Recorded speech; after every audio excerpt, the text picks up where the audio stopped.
I'm the president of Sanborn and Associates, which is an idea studio for leadership development. The primary way that we develop leaders in the business sector, especially in the customer service sector, is through the books that I write, like The Fred Factor, You Don't Need a Title to Be a Leader, and The Encore Effect, and through my speaking. And I was lucky enough to be invited here to the Metro Jackson, Mississippi area to speak for Cellular South. And I had a chance to speak to the store managers and the field team for their Customer Touchpoint Management Summit. Great. And tell us about your new book coming out here in the next year or so. In October of 2011, my new book, Up, Down, or Sideways, How to Succeed When Times Are Good, Bad, or In Between, will be released by Tyndale. And the whole premise of the book is there are 3 mindsets and 6 practices that if you consistently use them, won't allow you to prevent downturns or upticks, but will allow you to mitigate the downside, take advantage of the upturns, and to live a more successful sideways. You know, our economy tends to go sideways more than it goes up and down over the long haul. So what the book looks at is what are the things we should always be doing that will help us succeed, not just because of, but in spite of. Okay. And tell us about the Fred Factor. Tell us about Fred and just some of what you talked about today.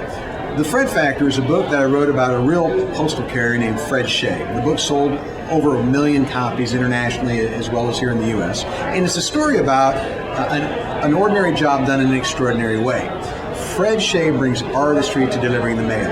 And in my experience getting to know Fred, I was on his route for many years, I was able to observe 4 principles that I think make all businesses great, all service delivery excellent, and that's what I talk about in the presentation. It's about making a positive difference, building relationships, creating value, and being able to reinvent yourself and your business every day. Mm-hmm. And it seems like corporate companies are getting more into kind of the human face, customer interaction, no matter what the industry. Talk about how important that is, especially in a down economy.